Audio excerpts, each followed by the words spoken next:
हम लोग इसको स्टार्ट करते हैं कहाँ से, पासबुक से, क्योंकि सबसे पहले वही दिख रहा है। तो हम लोग माइनस का साइन कहाँ पर रखेंगे, इसको क्या बोलेंगे, रिसिप्ट, पेमेंट, विड्रॉवल, डिपॉजिट। तो अपना माइनस का साइन भी कहाँ से आएगा, minus, plus, minus, plus.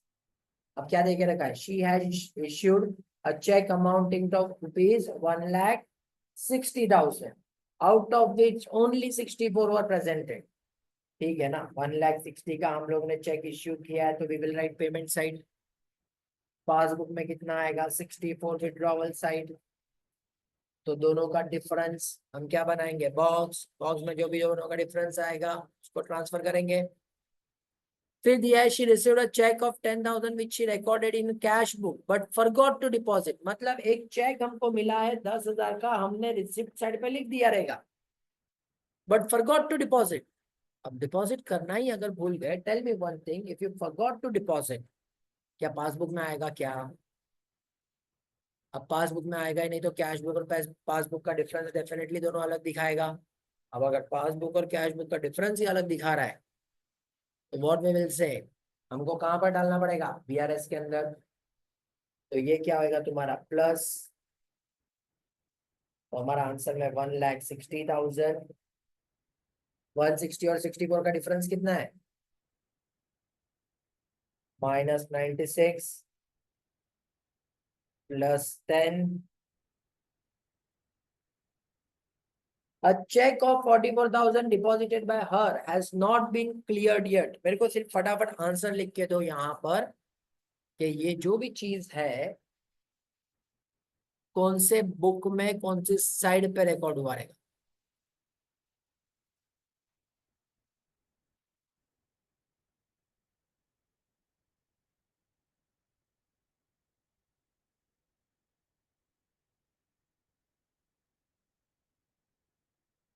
Check received हुआ है, उसने डिपॉजिट नहीं किया है, तो कैश बुक में रिकॉर्ड हुआ रहेगा, कौन से साइड पे हुआ रहेगा, receipt side.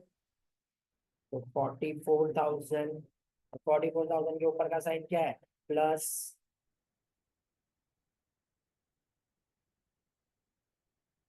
And next, bank has credited interest of 3,000 while charging 500 at the bank charges.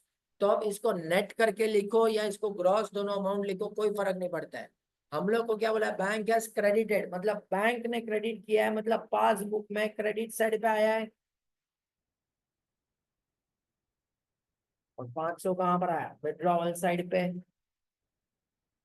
तो 3,000 माइनस होगा और 500 क्या होगा, ऐड। अब अपने को देखो, अगर ऐसा क्वेश्चन है ना एग्जाम में, अपने लिए जैकपॉट है, क्योंकि तुम सॉल्व करके तुमको आंसर निकालने का, और आंसर निकालने के टाइम पे तुम लोगों को जो आंसर आएगा वो हिसाब से हमको लिखने का है। तो यहाँ पर तुम्हारा ओपनिंग बैलेंस कितना था, 3 लाख। अब नेट तुम लोगों का फाइनल आंसर कितना आएगा, 255, 500, जो ऑलरेडी यहाँ पर दिया हुआ है। सोचो 4 मार्क के लिए ऐसा क्वेश्चन आएगा, जैकपॉट है तुम्हारे लिए। तुमको बोला था क्वेश्चन अगर तुम्हारा 4 मार्क के लिए आएगा तो बीआरएस रेक्टिफिकेशन में से आएगा। जैसे ही आएगा वो क्या रहेगा, सिंपल क्वेश्चन रहेगा। इतना क्लियर तुमको,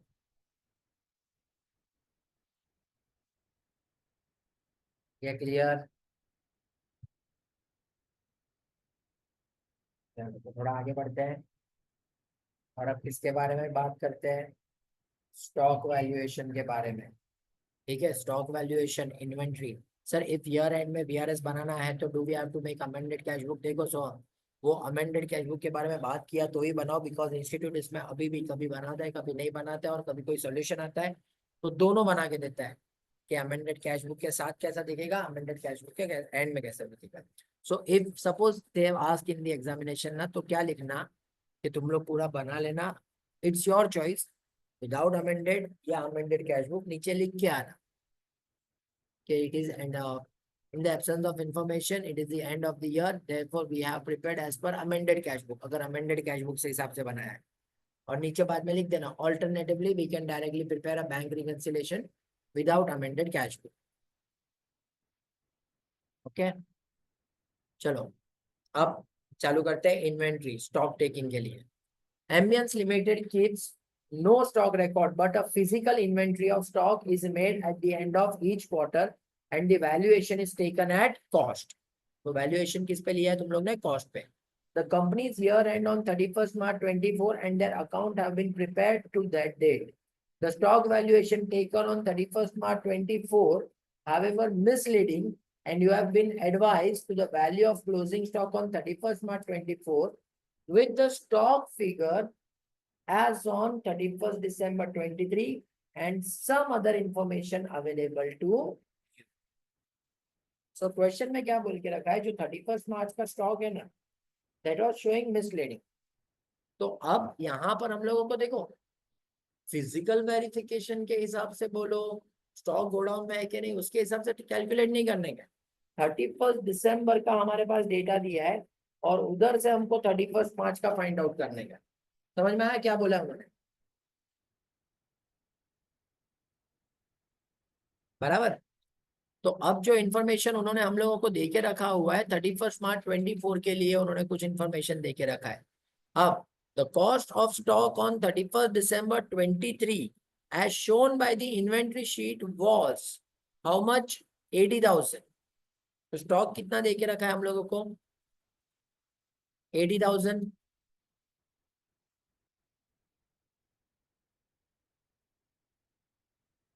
बराबर. तो हम लोग शुरुआत कहां से करेंगे बताओ?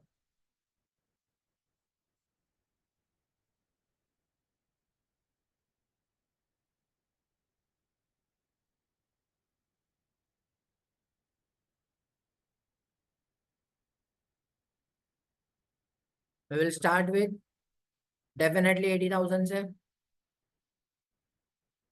तो हमारा 31st दिसंबर का जो डेटा हमारे पास अवेलेबल है, हाउ मच अवेलेबल? 80,000. हम लोग लिखेंगे stock as on 31st December 23. अब 31st December 23 से लेके 31st मार्च 24 तक हम लोगों को सारा ट्रांजेक्शन रिकॉर्ड करने का है. ठीक है, बट उसके पहले वो लोग क्या बोलना चाहते हैं सेकंड में देखो. On 31st December stock sheet was shows the following discrepancies. A page total 5,000 has been carried to the summary sheet as 6,000. मुझे बताओ 5,000 का जो तुम्हारा स्टॉक था वो 6,000 लिखा हुआ है, तो क्या किया जाएगा?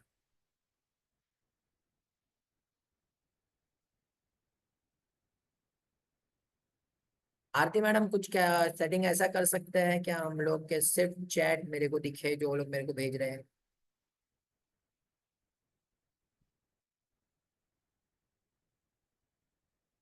क्या करेंगे? Less 1,000 because it is error. Common sense वाला बात है.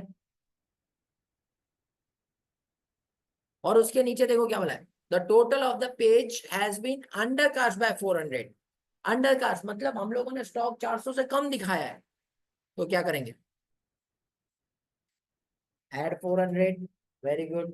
मतलब इतना बेसिक सेंस तो अपने को समझ में आता है कि हम लोग इसको कर सकते हैं. चलो उसके बाद वाला मेन इंपॉर्टेंट. आपको मालूम है जब भी आप ये टाइप का क्वेश्चन करते हो, ये जो सेल्स और परचेज वाला है उसमें थोड़ा सा मारा मारी होता है आप में, और खास करके सेल्स में तो बहुत ज्यादा होता है, तो फोकस करना उसके ऊपर. टाइम लेके आंसर भेज देना. Invoice of purchase entered in the purchase book during the quarter Jan to March 70,000. 70,000 का स्टॉक है. Out of this 6,000 related to goods received prior to 31st December. So तुम्हारे पास 70,000 का परचेज का एंट्री हुआ रहेगा, जिसमें से 6,000 रुपए का गुड्स तो तुम लोग को ऑलरेडी मिल चुका था. और फिर क्या बोला है? और कुछ goods invoice entered in April 24 relating to the goods received in March 24 total 7,000.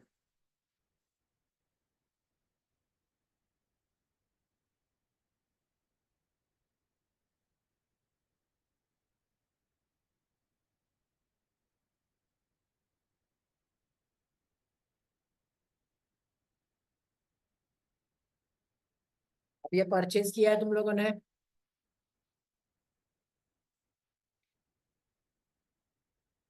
कितना परचेज किया है? 70,000. हे ऋषि क्या नो इफेक्ट बोलता है बच्चा यार. क्यों क्यों क्यों करता है तू ऐसा मेरे साथ?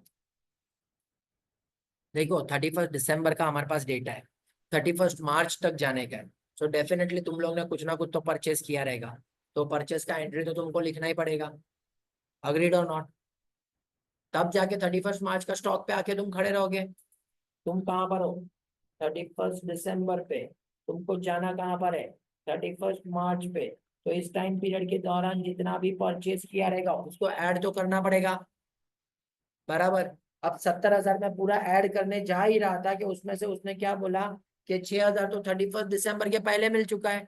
मतलब ये 70,000 में से 6,000 रुपए का गुड्स तुमने ऑलरेडी रिसीव किया रहेगा, जो ये 31 दिसंबर के अंदर इंक्लूड रहेगा ना,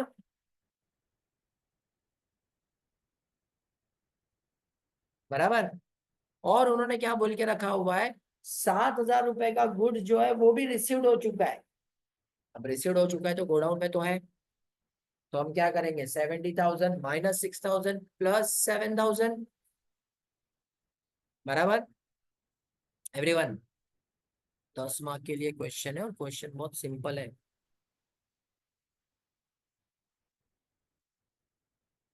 समझ में आया सबको? ऋषि, समझा?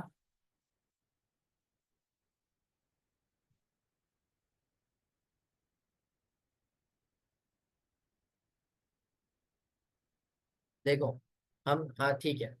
हम लोग कहाँ पर है 31 दिसंबर को? 31 दिसंबर को हमारा स्टॉक कितना दिख रहा है? 80,000। यहाँ पर 80,000 है, बराबर है दीदी। हम लोग को चाहिए 31 मार्च का स्टॉक।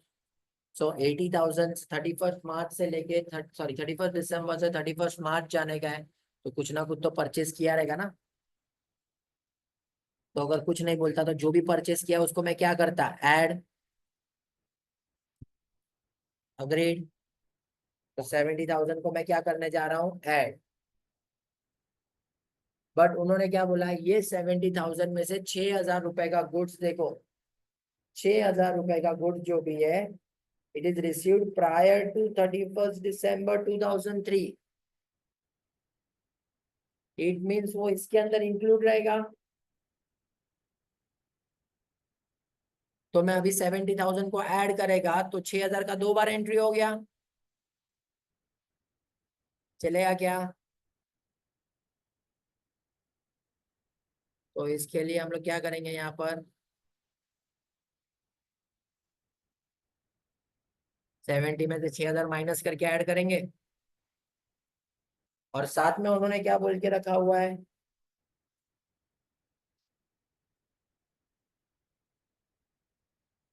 अप्रैल 24 में तुमको इनवॉइस मिला।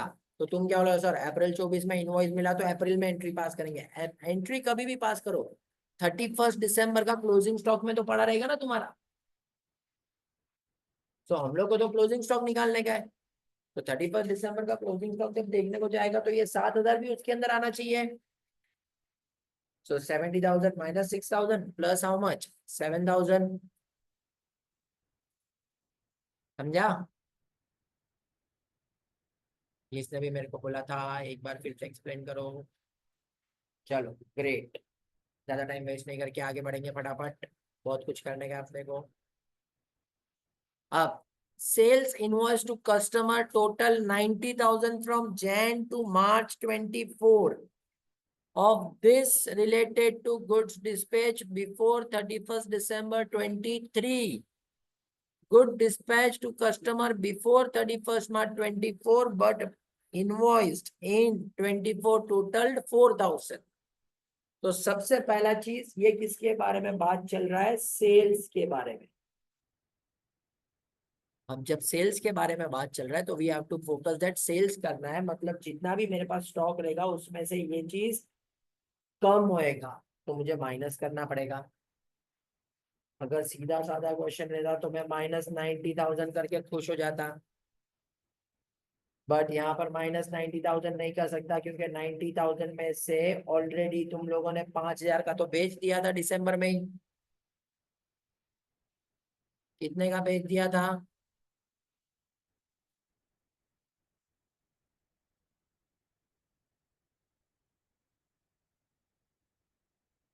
तो अब क्या करेंगे हम लोग,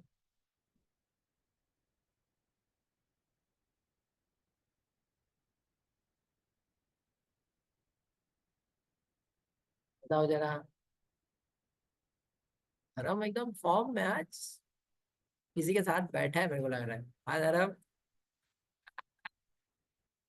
एक तो आंसर दो, सर ले रहे हैं उधर भी फिर किया।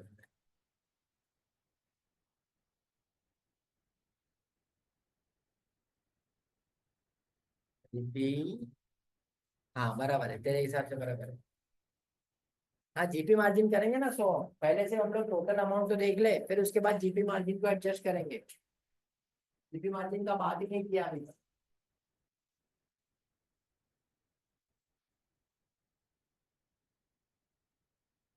करेंगे जीपी मार्जिन। तो 90,000 माइनस क्या करेंगे, 5,000, और फिर 4,000 को क्या करना पड़ेगा, ऐड।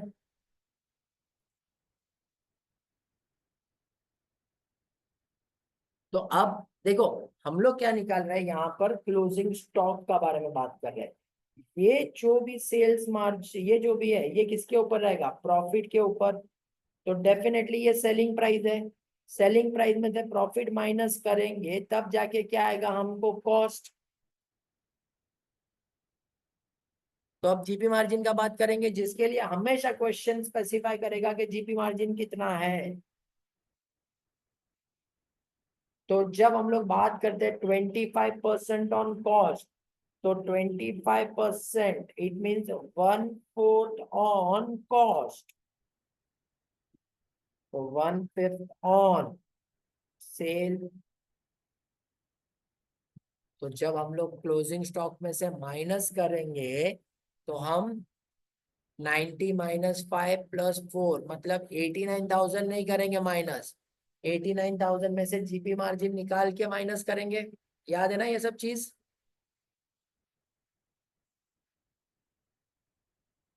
बराबर। चलो, आप नेक्स्ट, फिफ्थ वाला पढ़ो तो जरा।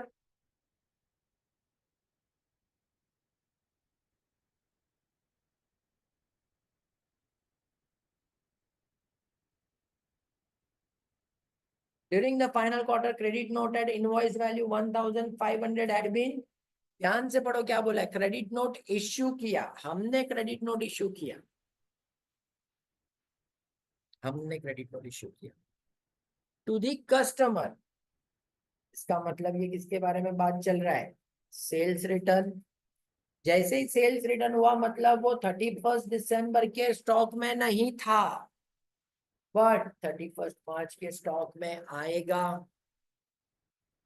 और इसके लिए हम लोगों को क्या करना पड़ेगा, ऐड। बट जैसे ही ऐड करोगे वापस ये सेलिंग प्राइस पे रहेगा, जीपी को एडजस्ट करना पड़ेगा, और फिर हम लोग उसको क्या करेंगे, ऐड करेंगे। तो approximately if I am not wrong 1,200 के अराउंड आएगा।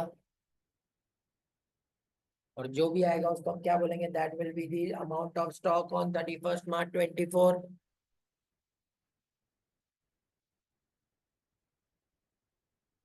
आया समझ में बच्चे लोग।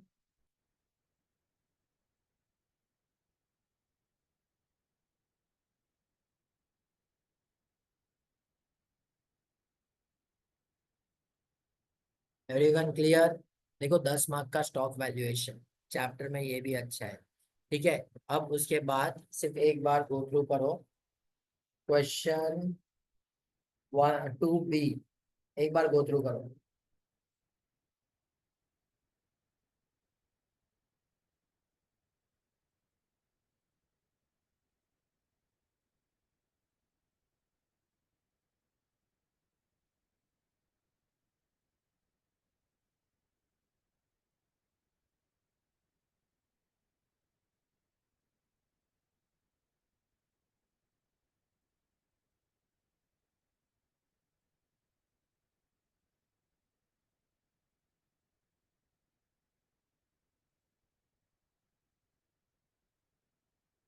आपको नहीं लगता सेम क्वेश्चन है अपने पास मेंसा के टेक्स्ट बुक में।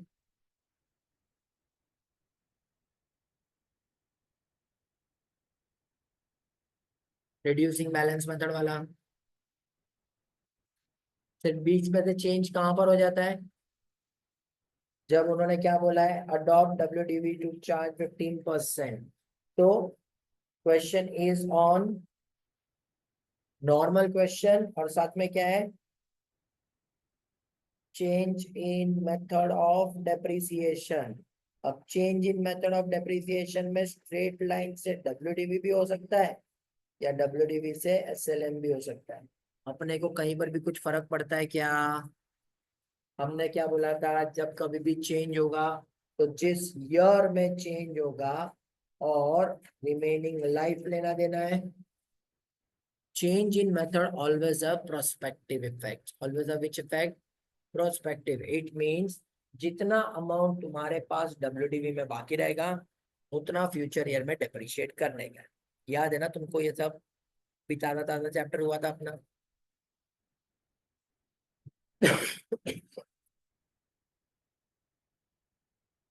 एक्सप्लेन करने का जरूरत है डेप्रिसिएशन?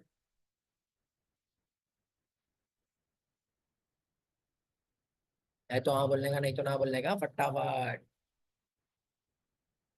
आलस में नहीं रहने का, हाँ या ना में जवाब देते रहने का। एक तो वैसे भी कैमरा बंद करके बैठे हो, ऐसा लग रहा है भूतों को पढ़ा रहा हूँ मैं।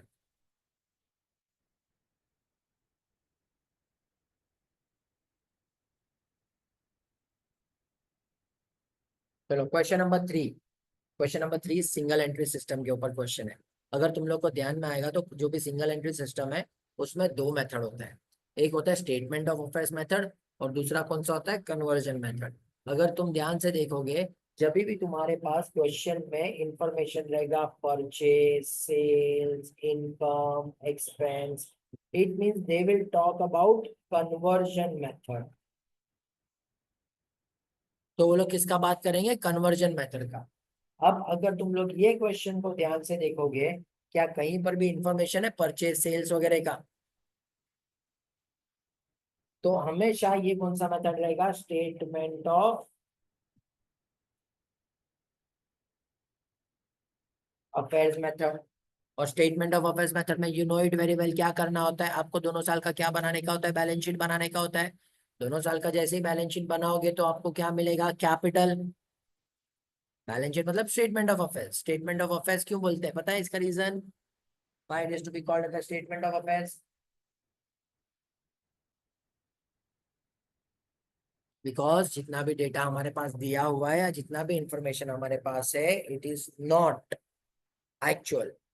कुछ अंदाजे वाला एसेट्स है, कुछ एक्चुअल है, और कुछ हम लोगों ने फाइंड आउट किया हुआ है कि कितना हो सकता है। It is not actual figure. जो हम लोग बोलते हैं ना सारी एंट्रीज पास करने के बाद लिखते हैं, वो नहीं है। तो अब हम लोग को क्या करने का है? हम लोगों को फाइंड आउट करने का है कि इसका एसेट्स और लायबिलिटी कितना रहेगा। तो अब सिर्फ ध्यान से सुनो, ये फिगर और ये फिगर नहीं दिया हुआ। What does it means? Sir इस पे डेप्रिसिएशन चार्ज होगा। डेप्रिसिएशन चार्ज करने का, या तो मैं इसको क्या बोलेगा, इसको सेम वैल्यू ले लो और जो भी तुम लोगों का डेप्रिसिएशन वगैरह तुमको चार्ज करने का वो पीएनएल स्टेटमेंट बनाओगे उसमें डाल दो। बराबर। तो जरा मुझे फटाफट कैलकुलेटर पे, कैलसी पे फटाफट ये बताओ, ओपनिंग स्टेटमेंट ऑफ अफेयर्स में कैपिटल बैलेंस कितना आ रहा है?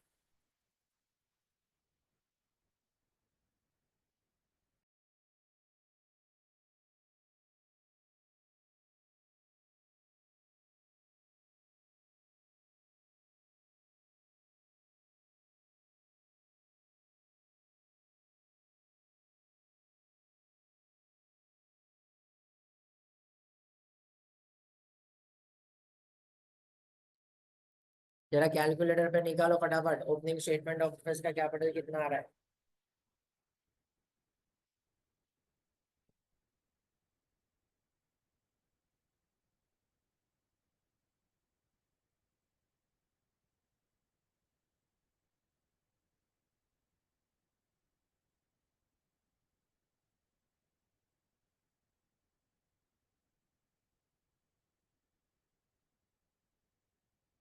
कैलसी में फटाफट एसेट्स वाले ऐड करने का, लायबिलिटी माइनस करने का, ऑटोमेटिकली कैपिटल फिगर मिलता है। अच्छा हम कैलसी लेके नहीं बैठे, हम ढूंढने जाएंगे कैलसी को अभी। शाबाश।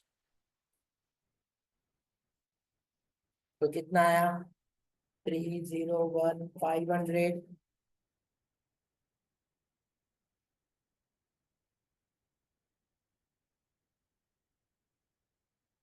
बराबर है। सेम वे ये दोनों फिगर कंसीडर करने का और क्लोजिंग स्टेटमेंट ऑफ अफेयर्स निकालो कितना आता है।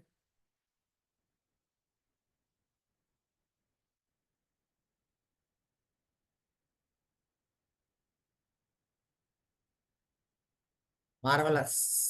अभी क्लोजिंग ढूंढो। ओपनिंग हो गया।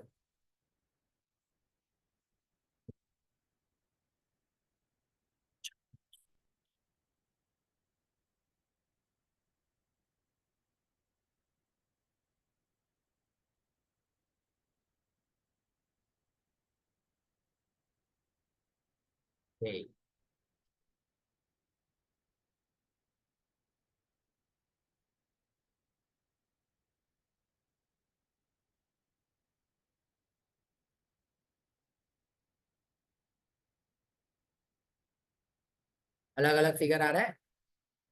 सार्थक घाई मत कर, फिर से निकाल। सोहम फिर से निकाल, तो क्या फिगर आया जरा। बाकी सबका तुम्हारा मैच क्यों नहीं हो रहा है।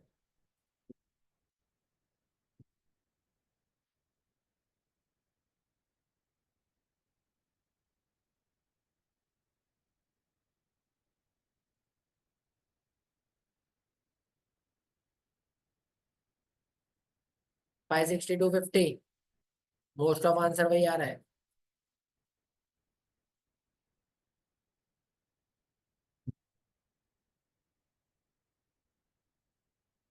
सार्थक सोहम आंसर आया, हाँ तो घाई क्यों कर रहे थे पहले। चलो तो अब आपको याद है वो स्टेटमेंट कन्वर्जन का कैसे लिखते थे। सबसे पहले क्या लिखते थे, क्लोजिंग कैपिटल एज ऑन। कितना आएगा 56250।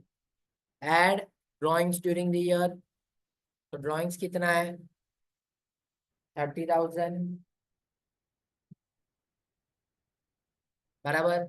Less additional capital introduce during the year, तो कितना आएगा -50। तो जो मिलता है उसको हम क्या लिखते थे, एडजस्टेड क्लोजिंग कैपिटल। करो तो जरा कितना आ रहा है।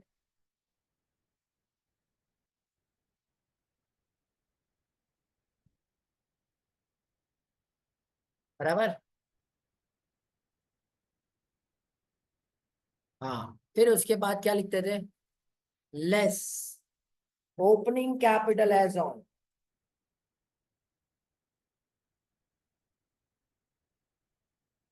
तो हमको मिलता था प्रॉफिट बिफोर एडजस्टमेंट।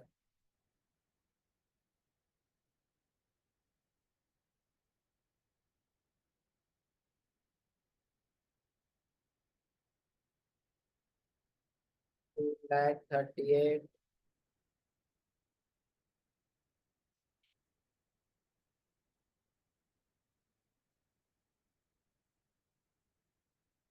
बराबर है। अब जितने भी एक्सपेंसेस सबको माइनस करने का है, तो ये दोनों डेप्रिसिएशन को क्या करेंगे, माइनस। तो जो आएगा that will be what, profit for the year. Simple 8 mark का क्वेश्चन, जैकपॉट क्वेश्चन अगर ऐसा आया तो।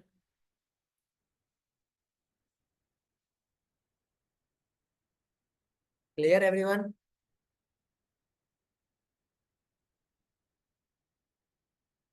क्लियर ना। आया ना। तुमको कैसे समझेगा, तुमको समझा कि नहीं।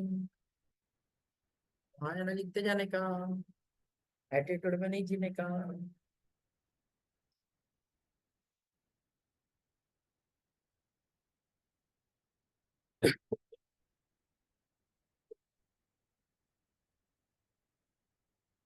चलो अब नेक्स्ट अपना फेवरेट, पार्टनरशिप। पढ़ो जरा एक बार क्वेश्चन को गो थ्रू करो, मेरे को बताओ कौन सा एडजस्टमेंट तुमको नहीं समझ में आता है।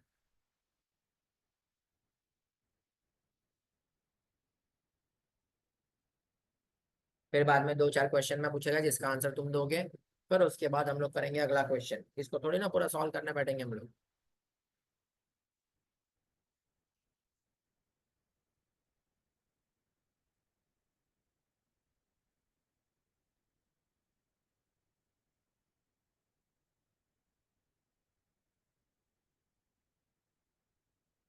आराम से क्वेश्चन रीड करो,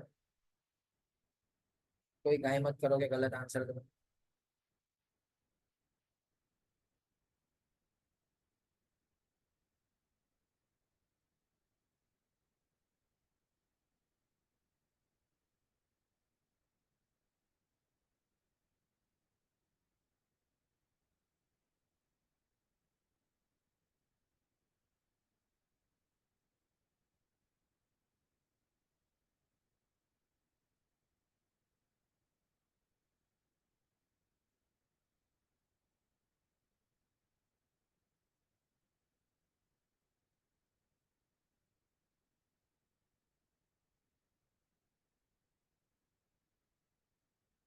हुआ रीड। अब देखो पहला एडजस्टमेंट, सबसे पहले तो क्या दिया, capital account X Y Z general reserve. General reserve किसको जाएगा, एक्स वाई जेड तीनों को जाएगा। कौन सा रेशियो में जाएगा, 3:1 में, कोई बड़ा बात नहीं है, आराम से बांट सकते हैं। फिर उसके बाद बिल्डिंग दिया है, फर्नीचर दिया है, इक्विपमेंट दिया है, स्टॉक दिया है, डेटर्स, और क्या दिया हुआ है, जो डिस्कस करने का था अपने पास वही है। जॉइंट लाइफ पॉलिसी दे के रखा हुआ है बैलेंस शीट में, मेरे को बताओ डायरेक्ट मेथड 1, 2 या 3। 2। 1 मतलब क्या आएगा, एक्सपेंसेस, 2 मतलब एसेट, 3 मतलब अलॉन्ग विथ रिजर्व। तो 1, 2 या 3, expense assets along with reserve.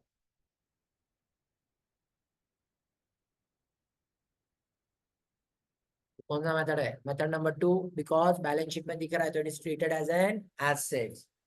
ठीक है, तो क्या करने का उसको बाद में देखते हैं। ऑफिस इक्विपमेंट 327, ठीक है, अपने को मालूम है इसका एडजस्टमेंट। बिल्डिंग कितना हो गया, 15 lakh. Furniture return down by 40,000। फिर स्टॉक रिड्यूस टू 2 लाख। चलो ये चारों एडजस्टमेंट समझ में आ गया, सब रिवैल्यूएशन है, कोई डाउट उसके अंदर। आरडीडी तुम लोगों को 5% पे लेके जाने का, तो 3 लाख का 5% मतलब कितना होता है, 15,000। तुमको आरडीडी दिया कितना है, 30,000, तो ये आरडीडी का एडजस्टमेंट बताओ क्या आएगा।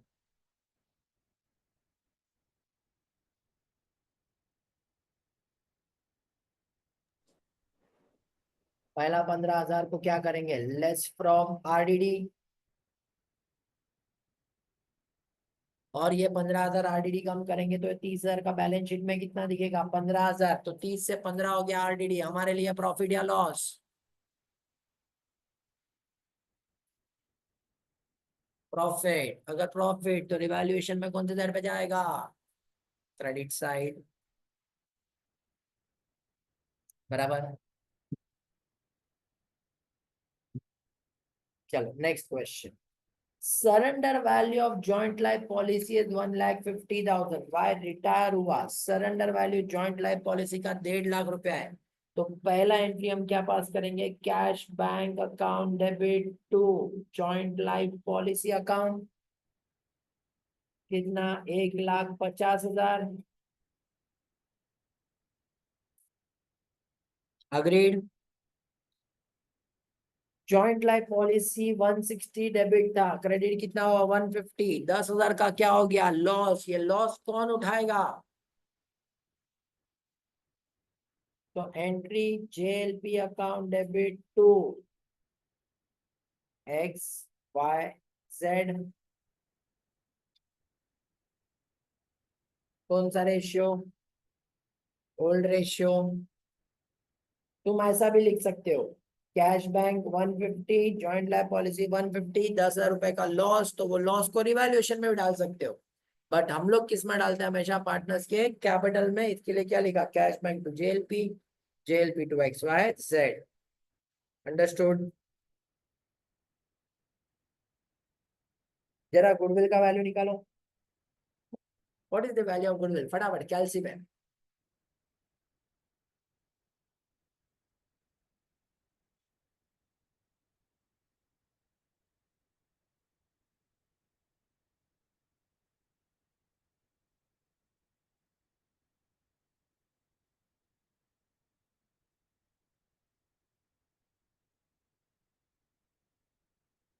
और गुडविल के लिए हम लोग क्या करते हैं, गुडविल रेज करेंगे एक्स वाई और जेड में, ओल्ड रेशियो में राइट ऑफ करेंगे एक्स और जेड में, न्यू रेशियो में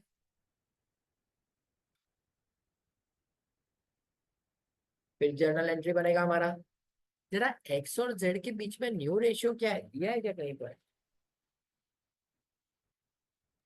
सर 3:1 आएगा। दिया है उन्होंने, नहीं। नहीं, तो हम क्या बोलेंगे, एक्स वाई जेड के बीच में 3:2:1 है। कौन रिटायर हुआ, वाई, तो एक्स और जेड के बीच में रेशियो क्या मेंटेन होगा, 3:1।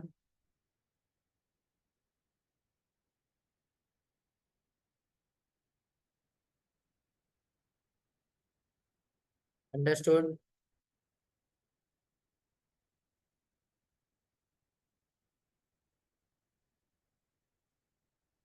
Amount due to Y transfer to is loan account में तो बैलेंस शीट में भी दिखेगा, तो उसके ऊपर तुमको सिर्फ ध्यान रखने का है। ठीक है,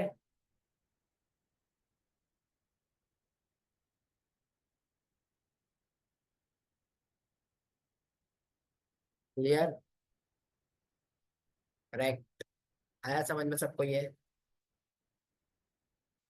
तो question number 4A partnership, sorry question number 3B कितने मार्क के लिए क्वेश्चन था देखो?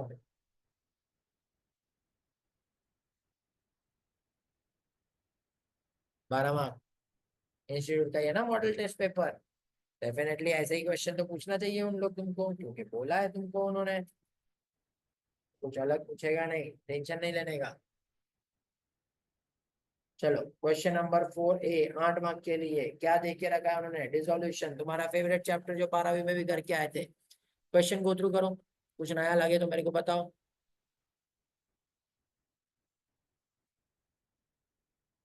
तब तक मैं कुछ हाईलाइट करता है जिसका मैं क्वेश्चन तुमको पूछेगा।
रीड किया? चलो, there was unrecorded assets of 6000 which was taken over by Q at 4800। Journal entry क्या आएगा?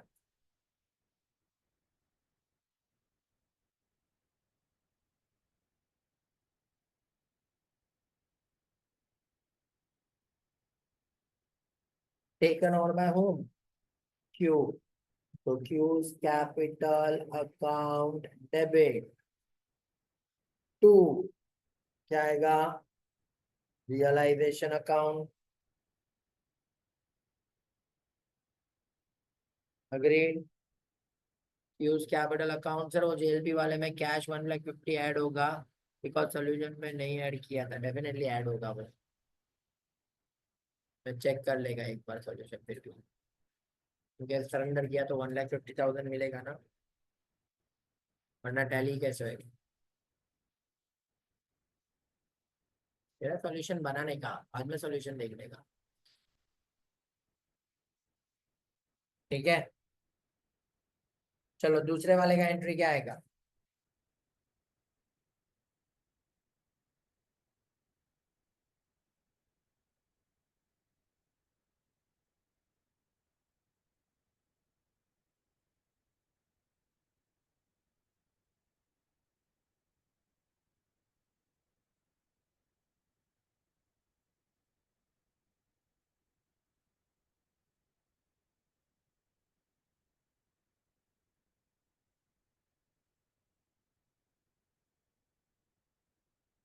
Realisation account debit to cash account, because recorded हो अनरिकॉर्डेड हो, पेमेंट किया तो रियलाइजेशन अकाउंट डेबिट होएगा, तो क्या आएगा? Cash account.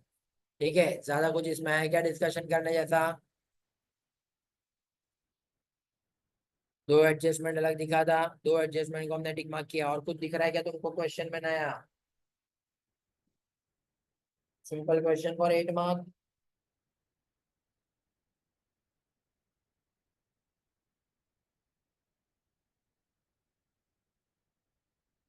बराबर। चलो जरा एक बार देखो तो एनपीओ का क्वेश्चन, मुझे बताओ इसमें से तुमको कौन से कॉन्सेप्ट में तकलीफ हो रहा है, बिकॉज फुल फ्लैश क्वेश्चन है। तुमको उसके हिसाब से तुमको सब जगह पे क्या करने का है, सिर्फ और सिर्फ posting, what you have to prepare, general college prepare income and expenditure account and balance sheet. एक बार क्वेश्चन को गो थ्रू करो, कोई पर्टिकुलर ऐसा आइटम जो ना समझ में आए।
पर एडजस्टमेंट में मटेरियल कंज्यूम्ड फ्रॉम स्टोर है तो उसमें से मार्जिन लेस होगा क्या? सर सिक्योरिटी डिपॉजिट लायबिलिटी में आएगा ना, डेफिनेटली सिक्योरिटी डिपॉजिट लायबिलिटी में आएगा। और क्या है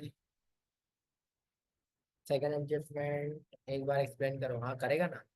सेकंड एडजस्टमेंट कौन सा वाला कार्तिकेय, एनपीओ का या डिसोल्यूशन का? अच्छा करेंगे ना, पहले ये तो देख लो इसमें कुछ तुमको लगता है क्या?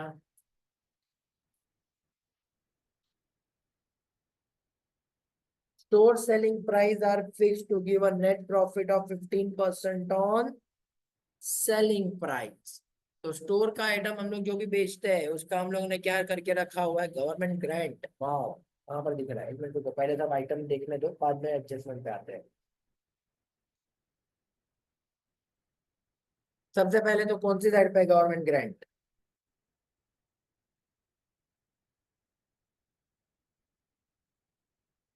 क्रेडिट साइड पे। क्रेडिट साइड पे मतलब ये तुमको क्या हुआ है, रिसीव्ड हुआ है। रिसीव्ड हुआ है कहीं पर तुमको बोल के रखा है क्या उन्होंने, कि ये गवर्नमेंट ग्रांट जो भी है वो लॉन्ग टर्म के लिए है?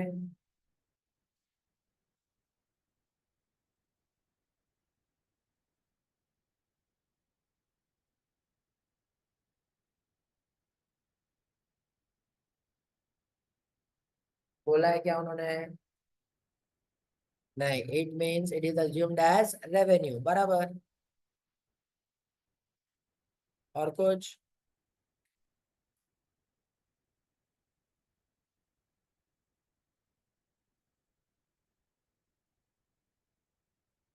बराबर। अब देखो कॉलेज स्टोर का सेल्स दिया हुआ है यहाँ पर, है ना?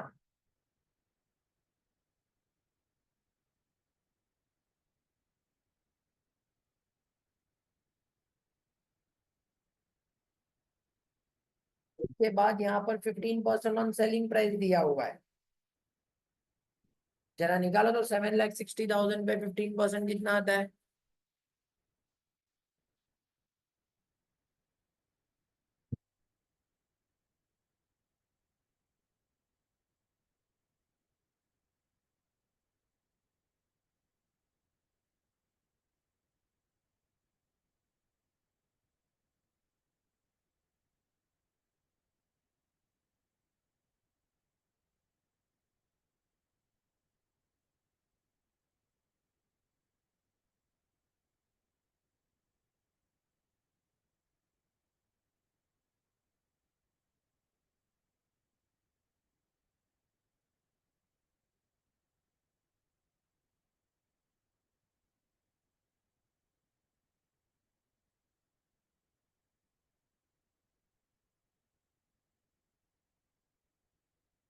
तो इट मीन्स तुम लोग ने जितना भी कमाया उसका डायरेक्ट तुम रेवेन्यू डाल सकते हो इनकम एंड एक्सपेंडिचर अकाउंट में,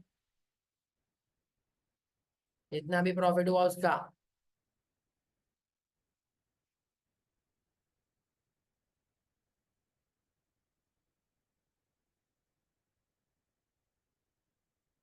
यस और नो?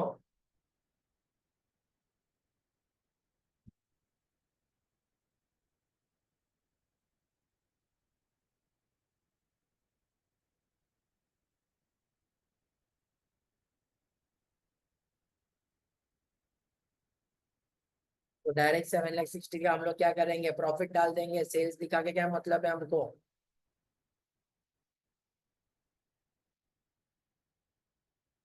अगर वो सब दिखाए तो सामने कंज्यूम्ड वगैरह सब दिखाना पड़ेगा।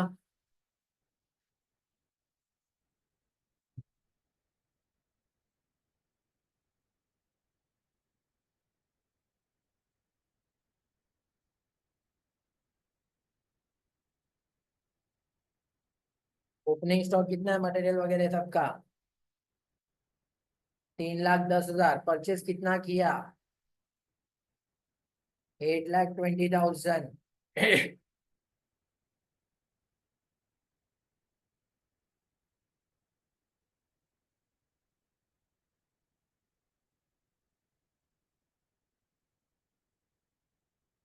सर क्लोजिंग स्टॉक कैसे मिलेगा if we don't show COGS.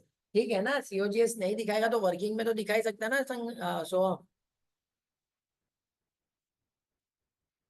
Working तो कर ही सकते हैं ना हम लोग, जिसमें हमको मालूम है 760 माइनस 1,14,000 कर क्या आता है।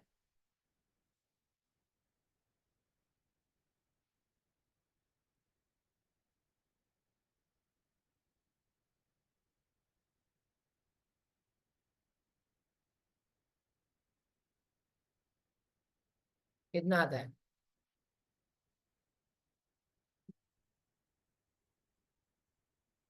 तो if you want to show COGS, ये रहा ना तुम्हारे पास सब चीज, है कि नहीं।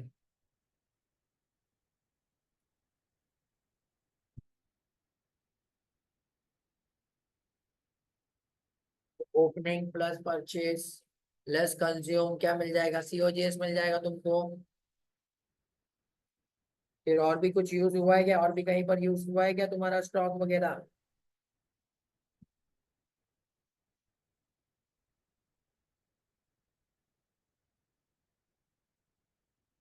तो बाकी के एडजस्टमेंट चेक कर लो एक बार।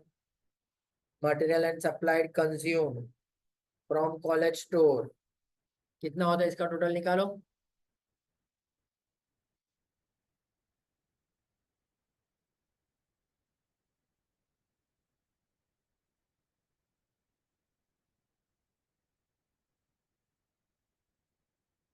कितना होता है, 2,99,000। ये भी कॉलेज स्टोर में से यूज हुआ।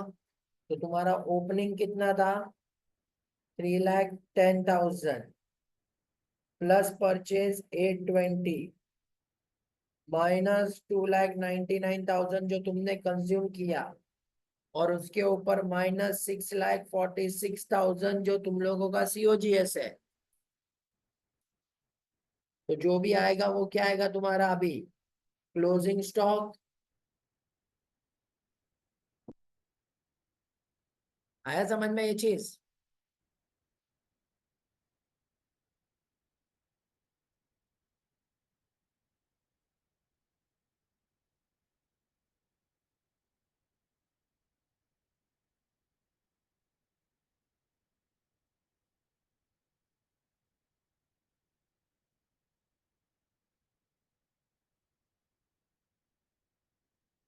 ये आया सब समझ में।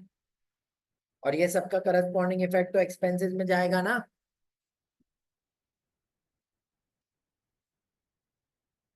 अग्रीड एवरीवन, सिंपल ये चीज। जरा देखो तो 5 मार्क के लिए क्या पूछा है उन्होंने तुमको। रेक्टिफिकेशन क्वेश्चन रीड करो, बाजू में जर्नल एंट्री अपन डिस्कस करते जाएंगे।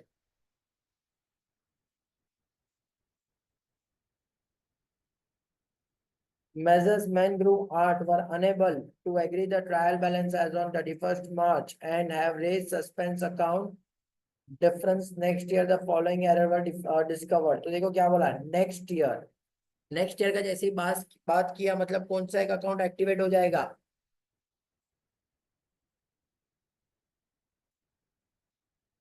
सस्पेंस अकाउंट में डाला मतलब सस्पेंस अकाउंट भी आएगा और पीएनएल एडजस्टमेंट भी आएगा। और पीएनएल एडजस्टमेंट कहाँ पर अप्लाई करते हैं, where we apply PNL adjustment whenever there is a nominal account. So if nominal account is there in picture, we will write P&L adjustment account in behalf of that account. ठीक है। So repairs made during the year wrongly debited to building account, simple है।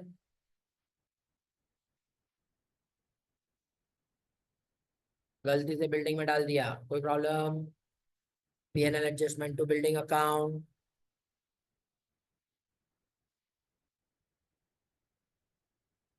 Second वाला जरा ध्यान से देखो। The addition of freight column in the purchase journal was short by 9,000.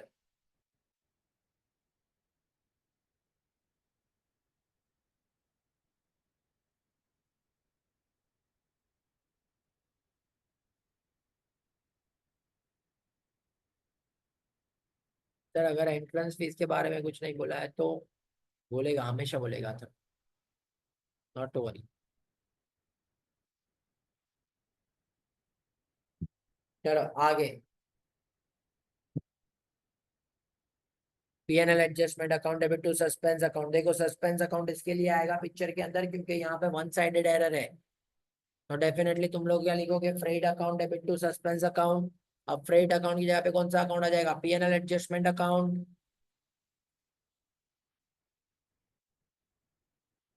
Goods of the value 6150 written by customer Lina has been posted to the debit of Lina account and also to sales return. बताओ इसका effect.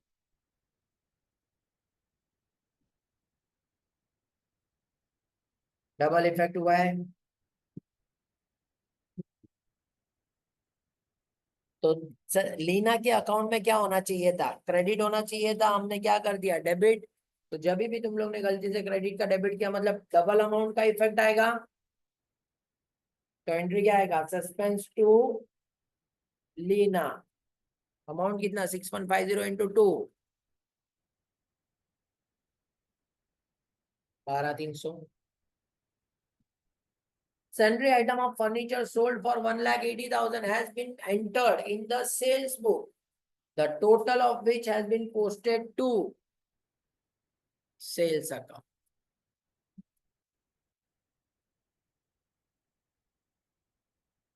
Sundry item of furniture sold 1,80,000 has been entered in the sales book, the total of which has been posted to sales account. तो furniture को credit करना पड़ेगा और sales को क्या करना पड़ेगा, डेबिट। बट सेल्स के यहाँ पे कौन सा अकाउंट लिखेंगे, पीएनएल। ये वाला एडजस्टमेंट बताओ जरा ध्यान से रीड करके, मस्त है ये। अपन बोलते हैं ना लेक्चर वसूल होना चाहिए, वैसा कुछ ना कुछ ट्रीटमेंट आना चाहिए, तो ये वो है। जैसा ट्रू और फॉल्स में था, सिंगल एंट्री था, वैसे ये भी है।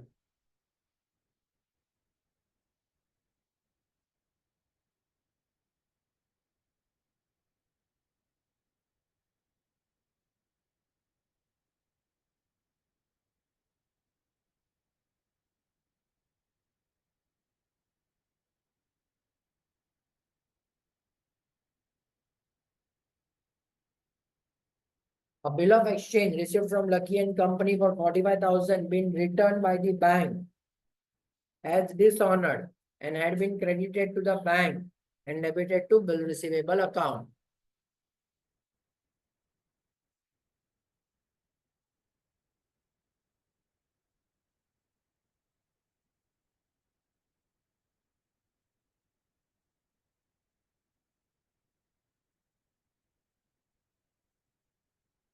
एंट्री,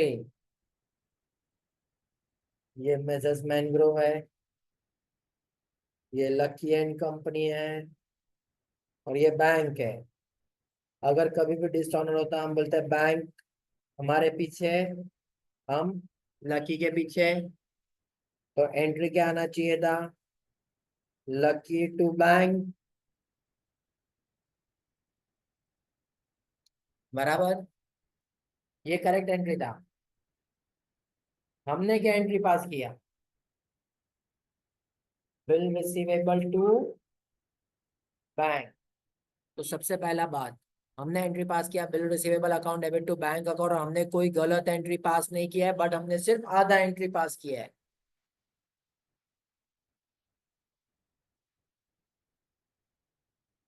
तो ये रॉन्ग एंट्री हुआ, ये करेक्ट एंट्री हुआ। रिवर्स क्या होगा, bank to bill receivable, bank bank cut,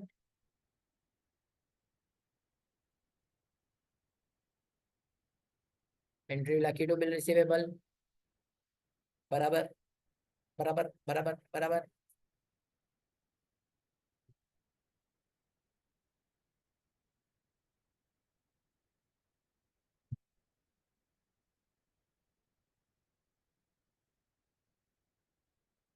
चलो अभी इसके ऊपर मैं डिस्कशन नहीं करेगा, तुम लोगों को आइदर 1 और 2 है। तो following information of Vikas trader for the year 31 March 24, you are required to pass closing entry. Closing entry मतलब तुम लोग सब पीएनएल और ट्रेडिंग अकाउंट में ट्रांसफर करते हो, उसका एंट्री तुमको पास करने का है। सो आई होप सो ये तुमको आता है,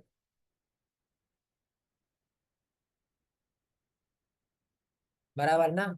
सारे डेबिट कहाँ पर जाएंगे, ट्रेडिंग अकाउंट में डेबिट साइड पे, सारे क्रेडिट बैलेंस कहाँ पर जाएंगे, सारे ट्रेडिंग अकाउंट में क्रेडिट साइड पे। तो accordingly you have to pass entry.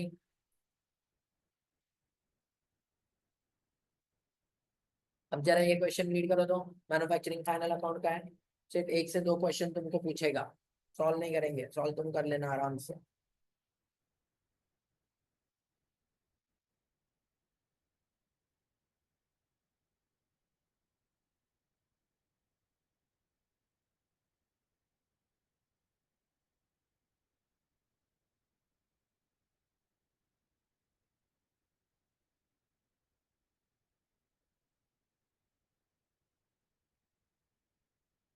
Manufacturing final account बनाना है तो सारे जो भी तुम्हारे एक्सपेंसेस है पर, ये सब कहाँ पर आएगा, डेबिट साइड पे। मेरे को बताओ, repairs and maintenance, depreciation on factory and depreciation on plant and machinery, ये कहाँ पर आएगा।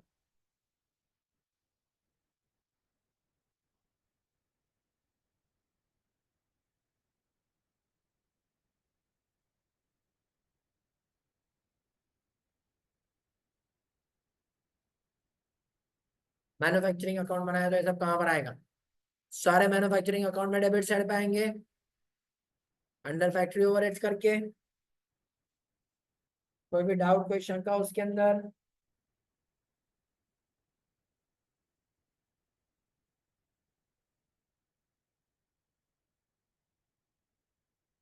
अब मेरे को बताओ, ये बाय प्रोडक्ट का सेल कहाँ पर आएगा।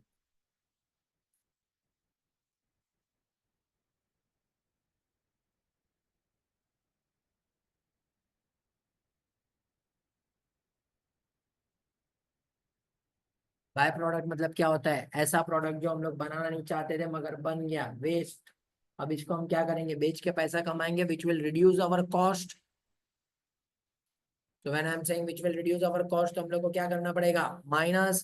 और इसके लिए कहाँ पर लिखते हो उसको, मैन्युफैक्चरिंग अकाउंट में क्रेडिट साइड पे। बाकी का सब कार्यक्रम तो तुम कर ही सकते हो।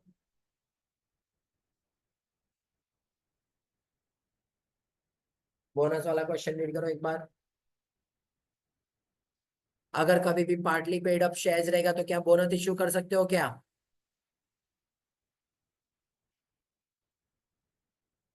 पार्टली पेड अप शेयर्स को बोनस दे सकते हो क्या, नहीं। इसके लिए सबसे पहले क्या करना पड़ता है उसको, fully paid up, final call receive करते हैं, बराबर। दूसरा चीज, बोनस देने के लिए कौन सा रिजर्व यूज हो सकता है।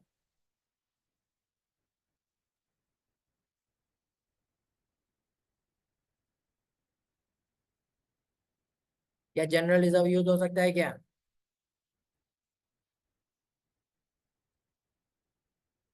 क्योंकि इश्यू ऑफ बोनस, क्या जनरल रिजर्व इश्यू हो सकता है, जनरल रिजर्व यूज कर सकते हो, पीएनएल यूज कर सकते हो। जनरल रिजर्व पीएनएल दोनों क्या है, free reserve, you can use that. अब मेरे को एक चीज बताओ, what is the only purpose to create CRR।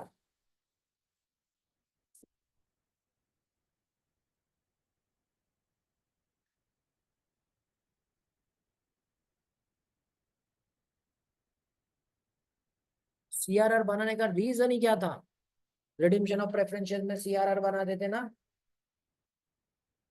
और CRR बनाने का पर्पस ही क्या था, टू इश्यू बोनस शेयर्स। तो डेफिनेटली सबसे पहले हम उसको ही यूज करेंगे।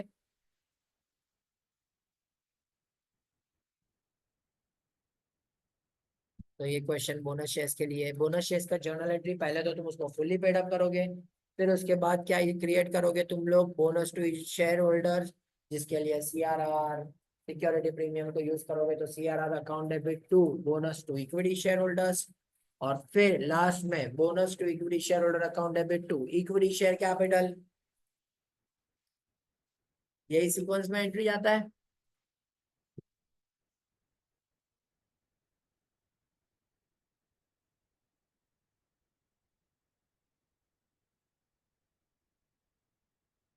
जरा जर्नल ये इश्यू ऑफ शेयर्स देखो, गो थ्रू करो इश्यू ऑफ शेयर्स।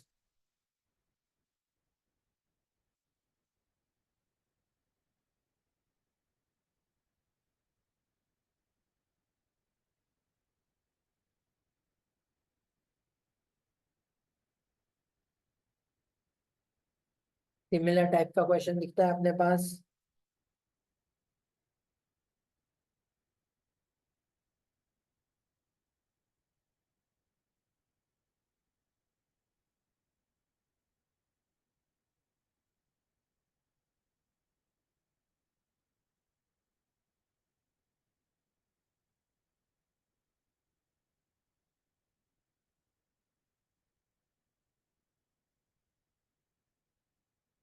बराबर, कुछ है इसमें।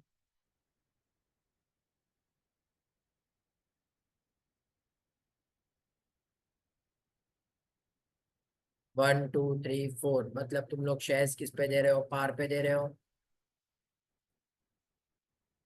आपको पता है ना, जितना भी शेयर तुम फॉरफिट करते हो तो जितना अमाउंट रिसीव हुआ रहेगा वो शेयर फोरफिचर में जाएगा, और जितना पैसा तुमको नहीं मिला है वो सब कॉल इन अरियर में रहेगा।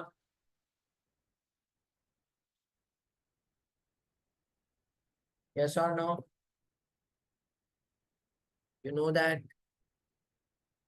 Clear that. आपको लगता है इसमें मेरा हेल्प जरूरत है इश्यू ऑफ शेयर्स में?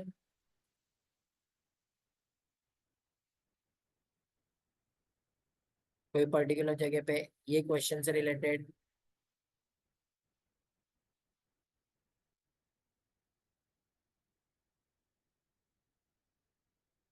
नीचे सबसे लास्ट में देखो तो B2 का क्वेश्चन, B1 में तो ठीक है, what are the rule of posting journal entries into the ledger. तो भाई जर्नल को लेजर में पोस्ट करना है तो क्या रूल करना पड़ता है, एक तो सबसे पहले लेजर का फॉर्मेट का एक्सप्लेन करना पड़ेगा। फिर उसके बाद हम लोग क्या बोलेंगे, एवरी लेजर का सेपरेट लेजर अकाउंट बनाना पड़ेगा। फिर उसके बाद what we can say that when we are preparing a separate ledger, on the debit side we always have to start with to, credit side we always have to start with by. हाँ, basic चीज you have to write कि journal और से laser में post करने के time पे हमको क्या फोकस करना पड़ता है। बराबर है। अब मेरे को ये बताओ, explain any differences, two differences between bill of exchange and promissory note.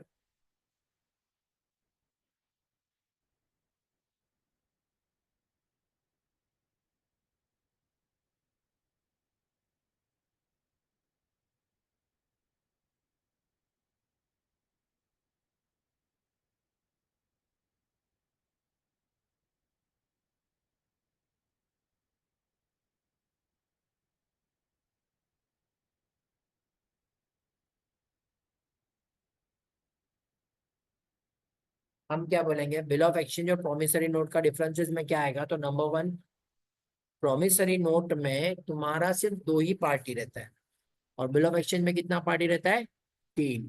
Promissory note का जो पार्टी रहता है उसमें हम लोग क्या बोलते हैं, दो पार्टी, दैट इज मेकर। बराबर। तो अब हम लोग क्या बोलते हैं कि वो कौन बनाएगा प्रॉमिसरी नोट, तो प्रॉमिसरी नोट डेटर खुद बनाता है, जबकि बिल ऑफ एक्सचेंज कौन बनाता है, क्रेडिटर, या जिसको हम क्या बोलते हैं, ड्रॉवर। बराबर। बाकी पूरा डिस्टिंग्विश तो तुम्हारे पास है। ठीक है। तो ये हम लोगों का पहला चीज था जो आज के दिन का एजेंडा था, that we have to discuss one paper. कल का जब पेपर, परसों का जब पेपर लिखोगे तो that the thing that already we have discussed in the classroom, you have to do that thing कि भाई पहला 15 मिनट जो पेपर मिल रहा है उसमें गो थ्रू करो, कौन सा क्वेश्चन तुम अच्छे से लिख सकते हो, focus on that. Question number 1 लिखने के बाद सीधा वो क्वेश्चन पे अटैक करो और उसको लिखो। फिर रैंकिंग, जैसे हम बोलते हैं हम लोग बाद में, दूसरा कौन सा अच्छा, तीसरा कौन सा अच्छा, in that sense right, and right properly. ऐसा लिखो कि भाई तुम लोग एग्जाम में जा रहे हो और तुम लोग फाइनल एग्जाम भी वैसा ही लिखोगे, you have to practice like that. तो पूरा कॉन्फिडेंस के साथ लिखना और पूरा अच्छे से लिखना। ऐसा मत लिखना कि 2 घंटे के बाद मैं लिख लेगा, 3 घंटे के बाद में कुछ नहीं। जो भी है अभी फाइनल एग्जाम समझ के हर पेपर लिखो। Each and every question focus on that what you are going to do. इसके ऊपर क्या पूछा है, हर एक लाइन को ध्यान से, जैसा ट्रू और फॉल्स में फंस गए वैसा मत करना, बिल ऑफ एक्सचेंज में फंस गए वैसा नहीं चाहिए। That's why we are discussing. थोड़ा बेसिक कॉन्सेप्ट क्लियर किया है यहाँ पर, और थोड़ा जो हम लोग बोलते हैं ना छोटा छोटा चीज पे मार्क्स जाने का स्कोप रहता है, वो चीज क्लियर किया। अब तुम मुझे बताओ, तुम्हारे पास है 5-10 मिनट, मुझे बताओ what other thing I can explain to you, क्या चाहिए और। बाकी जिसका हो गया, जिसको कोई डाउट नहीं है, टाटा बाय बाय। कल आराम से पेपर लिखना, कल या परसों जो भी है। बाकी तुमको अगर कुछ लगता है कोई कॉन्सेप्ट पर्टिकुलर चीज चाहिए, सो दे कैन स्टे, थोड़ा बहुत बात करते 10 मिनट तक, उसके बाद बाकी सब भी जा सकते हैं। So if you want to ask, type करके भेज दो मेरे को, और उसका सॉल्यूशन वगैरह देख लेना। मेरे को नहीं लगता, किसी ने तो मेरे को बोला था पार्टनरशिप का क्वेश्चन में कुछ 1.5 लाख रुपया जॉइंट लाइफ पॉलिसी का बैंक में, किसी ने तो मेरे को बोला कि वो ऐड नहीं किया। ऐसा चांस नहीं है, ऐसा स्कोप नहीं है। मैंने गो थ्रू किया था एक बार, मेरे हिसाब से सब प्रॉपर है। अगर कुछ गलत रहता तो मैं तुमको बताता था।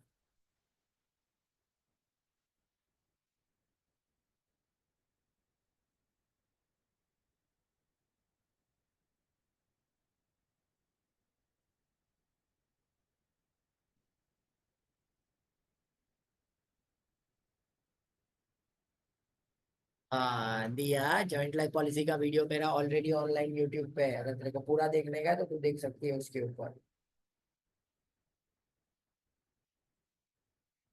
पूरा एक्सप्लेन करना इज नॉट पॉसिबल, ठीक है, 5 मिनट में इट इज नॉट पॉसिबल। तो यूट्यूब पे वीडियो डाल के रखा हुआ है, या अगर आपको याद रहेगा तो मैंने तुमको बोला था डेट याद रखना, इस दिन में आएगा।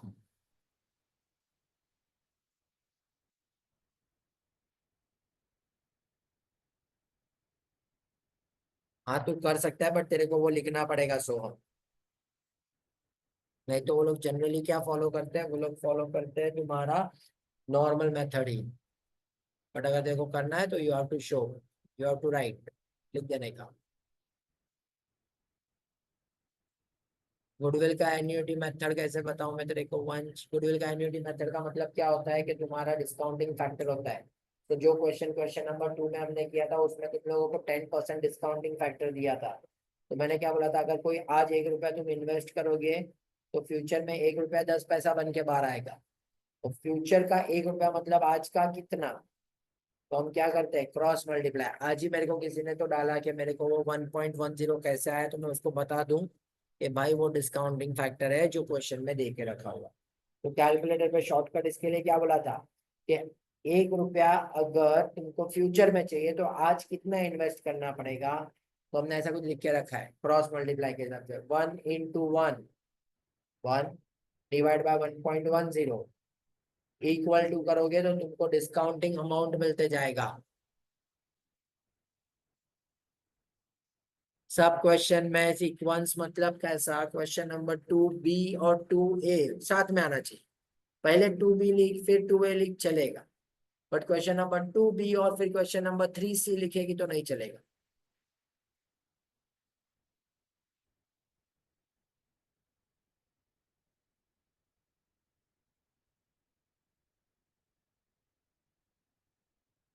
पार्टनरशिप अकाउंट में बिल रिसीवेबल में रिवैल्यूएशन आया तो उसको डेटर्स के साथ नहीं, हम लोगों को एक ही क्वेश्चन में बिल ऑफ एक्सचेंज के साथ आया था, जिसमें उसने क्या बोल के रखा था कि वो डिसऑनर हो गया है और इसके लिए डायरेक्ट रिवैल्यूएशन में डाला था तुषांतम ने। हाँ कार्तिक, तेरे को sum of the year digit method explain कर सकते हो क्या इश्यू ऑफ डिबेंचर में। ये वही है, मतलब सम ऑफ द ईयर नहीं है वैसा। बट अगर मैं बोलता हूँ कि तुम्हारा डिबेंचर सपोज 1 लाख का है, तुम हर साल 20-20 हजार तुम क्या कर रहे हो, पे कर रहे हो। तो 1 लाख का फिर कितना आएगा, 80, फिर 60, फिर 40, फिर 20। तो हर साल का तुम्हारा कितना आना चाहिए डिस्काउंट। तो तुम लोग क्या करते हो, ये 10, 8, 6, 4, 2, जिसको कट करके वापस क्या हो गया, 5, 4, 3, 2, 1।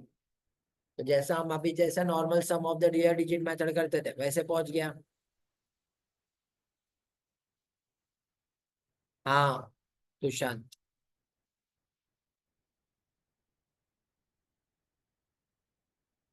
नहीं हुआ है कहीं पर भी, हमको प्रॉफिट ही हुआ है, या फिर हम लोग ने सेम प्राइस पे किया है। जॉइंट लाइफ पॉलिसी का लॉस नहीं है कभी भी।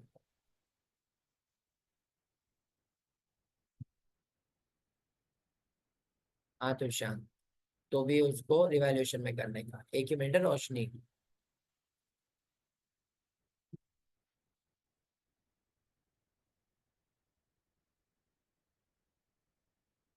एक मिनट सबको हैंड रेस करो भाई, जिसको भी डाउट है सबको अनम्यूट करता हूँ बाद में धीरे धीरे करके।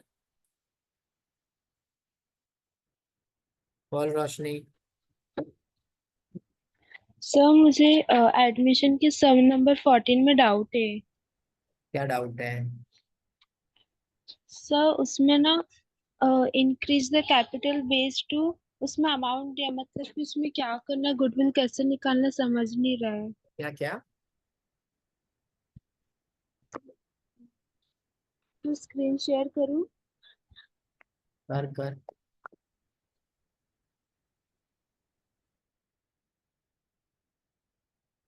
हाँ मैं बोला भी कशिश वो इनकम्प्लीट एंट्री था।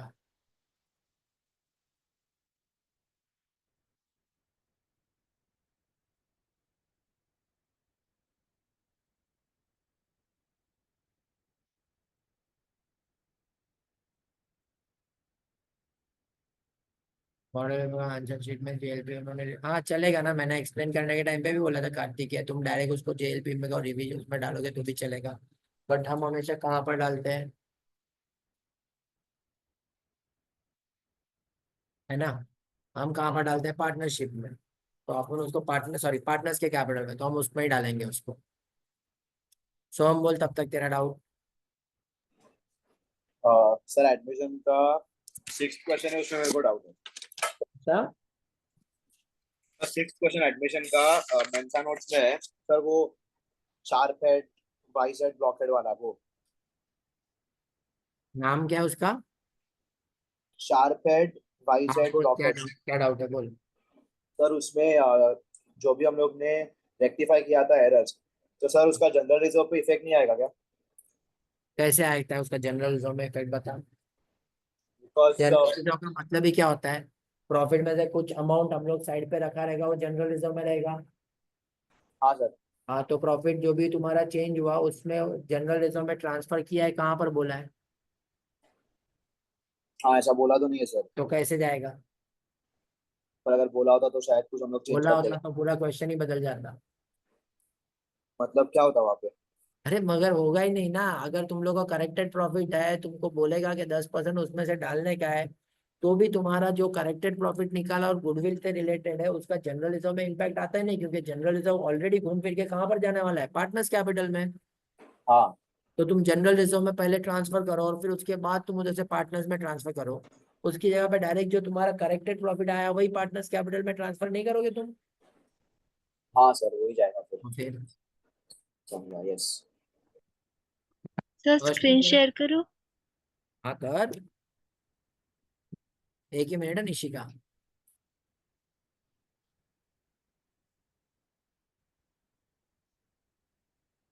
कौन सा क्वेश्चन है वो बता मेरे को जरा। वो क्वेश्चन नंबर 14।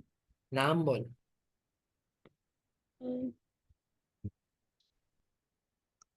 कुछ नहीं दिख रहा है। नाम बोल, मेरे पास अभी है नहीं एक्चुअली। सर वो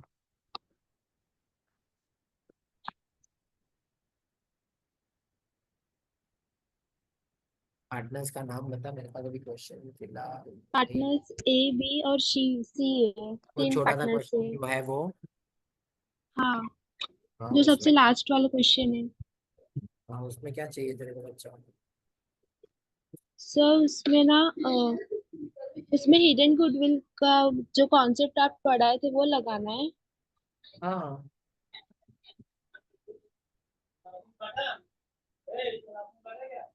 ओके सर। वही लगेगा ना, डिस्कस भी किया था कि उसमें हिडन का कॉन्सेप्ट लगेगा तुम्हारा।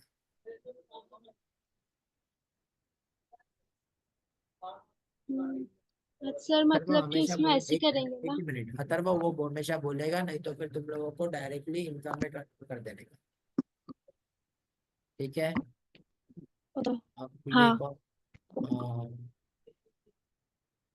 एडमिशन के 9th में opening balance sheet and closing partners capital पूछा है, तो ओपनिंग पार्टनरशिप कैपिटल वर्किंग में बनाना है क्या, to find out opening balance sheet. वो कुछ भी बनाओ ना, तुम साथ में भी बना दो कि कोई प्रॉब्लम नहीं है निशिका।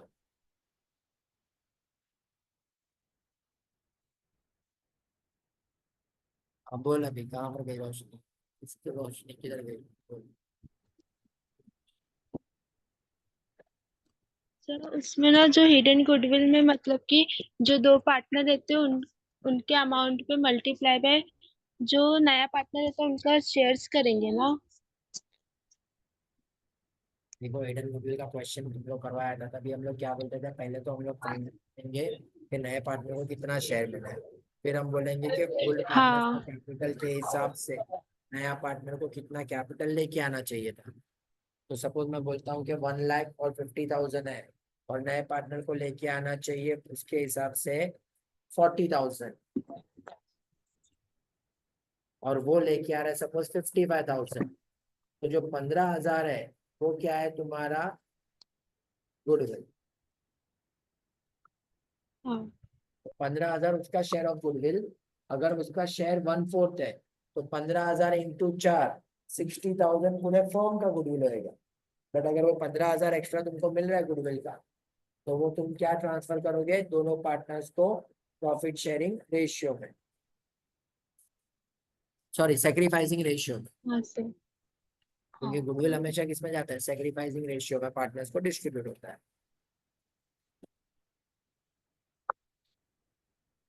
समझा सर।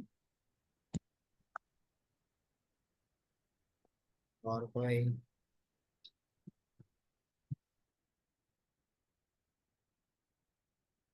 बोल बोल। सर एडमिशन का मैंने एक दो स्कैनर में क्वेश्चन देखा तो सर उसमें एक क्वेश्चन के लिए उन्होंने ऐसे किया था कि जो कैपिटल टोटल मतलब जो भी कैपिटल है वो पीएसआर में होना चाहिए, और उन्होंने उसके एंड में बोला कि calculate the amount of additional capital each partner has to bring. तो सर यहाँ पे अगर उन्होंने ऐसा बोला नहीं है कि अगर मतलब किसी पार्टनर को अगर निकालना होगा कैश, तो जिसका हाईएस्ट कैपिटल है हम लोग उसको बेच लेंगे क्या? सब क्या बोल रहा है जिसका, जिसका हाईएस्ट कैपिटल है हम लोग उसको बेच लेंगे क्या? नहीं नहीं, कभी भी ऐसा नहीं होता है। एडमिशन ऑफ पार्टनर में ना हमेशा नया पार्टनर का कैपिटल बेस कैपिटल होता है। हाँ सर, तो मैंने हाँ तो सर मेरे को भी वही लगा, पर मैंने स्कैनर में एक क्वेश्चन देखा तो वहां पे उन्होंने जिसका सबसे ज्यादा कैपिटल था उसके कैपिटल को बेच लिया था, तो और क्वेश्चन फिर में कुछ दोनों। तो हिंट दिया रहेगा तुमको, ऐसे ही तुम्हारा हाईएस्ट कैपिटल को बेस कैपिटल नहीं पकड़ेगा। They will give you certain hint कि ये चीज था जिसकी वजह से हम लोगों ने ये पकड़ा हुआ है। सर अभी हिंट मतलब उन्होंने बोला था कि फॉर मतलब, हाँ तो उन्होंने ऐसे बोला the additional cash should be brought in by the partner और पार्टनर्स कंसर्न। तो मतलब अगर यहाँ पे उन्होंने स्पेसिफिकली बोला है कि क्या मतलब additional cash should be brought in. Additional cash तो कैसा होता है कि जो भी पार्टनर्स का कैपिटल कम रहेगा उसको एडिशनल कैश तो लेके ही आना है। अच्छा। वो तो नॉर्मल चीज ही है ना, वो तो अभी तक 12वीं में भी वही करते थे। जिसका भी कम कैपिटल है वो डेफिनेटली एडिशनल तो लेके ही आएगा। हाँ सर। के बारे में नहीं है, कुछ ना कुछ और हिंट देगा, कुछ ना कुछ और इन्फॉर्मेशन रहेगा कि जिसपे से तुम लोगों का ए या बी का निकालना पड़ेगा, जिसपे से कैपिटल बेस नहीं आ रहेगा तुम लोगों ने। तो क्वेश्चन ध्यान से पढ़, कुछ ना कुछ निकलेगा अंदर से। ओके सर, और अगर नहीं समझा तो फिर आपको अभी मतलब ये कर दूं क्या, शेयर कर दूं स्क्रीन, फोटो निकाल के? तू डाल दे, भेज दे मेंसा के नंबर पे, मैं देख लेता हूँ। Okay sir. ठीक है बच्चे लोग, चलो मिलते हैं अगले लेक्चर में। पढ़ाई करते रहो तब तक। Bye sir. एवरीवन। डाउट है सर। कशी? हाँ। रेज करके रखने का ना हैंड, मैं चला जाता अभी। Sorry sir. सर अगर वो जो 15 मिनट्स का रीडिंग टाइम होता है, 15 मिनट हाँ, वो जो रीडिंग टाइम होता है उसमें लाइक हम लोग एडजस्टमेंट्स को मार्क कर सकते हैं क्या? क्यों करने का? तुमको पहले क्वेश्चन चेक करने को बोला, तो एडजस्टमेंट को मार्क करने बैठ जाएगी नहीं, पूरा रीड करने के बाद लास्ट में इनकेस थोड़ा तो टाइम बच टाइम गया। नहीं मिलेगा तेरे को। नहीं मिलेगा? 15 मिनट है ना बच्चा तेरे पास से, तो सारे क्वेश्चंस कैसे गो थ्रू कर पाएगी अगर तू एक क्वेश्चन का एडजस्टमेंट टिक मार्क करने बैठ गई तो। हम्म।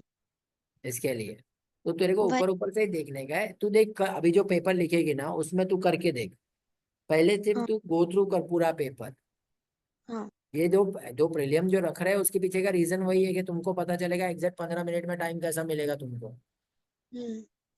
तो जस्ट गो ठीक। Through each and every question thoroughly, फिर देख तेरे पास टाइम बचता है कि नहीं बचता है, और फिर टाइम बचा ना तो जो क्वेश्चन तू पहले करने वाली है ना उसमें टिक मार्क करना चालू कर। हम्म। तो ऐसा नहीं है ना कि उस टाइम पे अगर किया तो वो लोग ऐसा हाँ, कुछ कहेंगे नहीं ना? तेरे को टाइम ही नहीं मिलेगा बाय द वे। ओके। ठीक है। हाँ, बट फिर भी क्वेश्चन पेपर पे कुछ मार्क करने पे कुछ बोलेंगे नहीं ना? चल जाता ले। है, अकाउंट्स के पेपर में चलता है, बाकी कोई पेपर में नहीं चलता है। ओके। बट फिर भी वो पेंसिल वगैरह से करना कि अगर सपोज कोई कुछ बोले तो तू इरेज कर सके। Okay sir. ठीक है। क्योंकि कैसा है, हर टाइम इंस्टीट्यूट का जहाँ पर पेपर रहता है वहां पर कुछ नए नए नखरे रहते हैं। हम्म। बाकी अकाउंट्स का पेपर में टिक मार्क ना करे तो फिर हम लोग सॉल्व करने को बहुत तकलीफ हो जाए। हम्म। ये अपने को मालूम है, ये उनको भी मालूम है, तो डेफिनेटली वो देंगे। ओके। बराबर। Yes sir. Thank you. चल बाय।